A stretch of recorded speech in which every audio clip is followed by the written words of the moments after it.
C Joseph Vijay எனும் நான்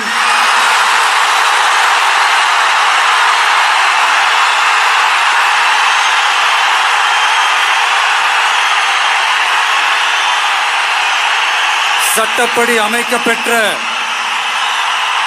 இந்திய அரசியல் அமைப்பின்பால் உண்மையான நம்பிக்கையும் மாறா பற்றும் கொண்டிருப்பேன் என்றும் இந்திய நாட்டின் ஒப்பில்லாத முழு முதல் ஆட்சியையும் ஒருமையையும் நிலை நிறுத்துவேன் என்றும் தமிழ்நாட்டு அரசின் முதலமைச்சராக உண்மையாகவும் உளச்சான்றின்படியும் என் கடமைகளை நிறைவேற்றுவேன் என்றும் அரசியல் அமைப்பிற்கும் சட்டத்திற்கும் இணங்க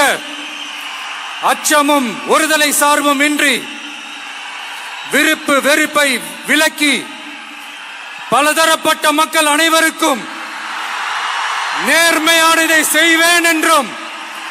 ஆண்டவன் மீது ஆணையிட்டு உறுதிமொழிகிறேன்.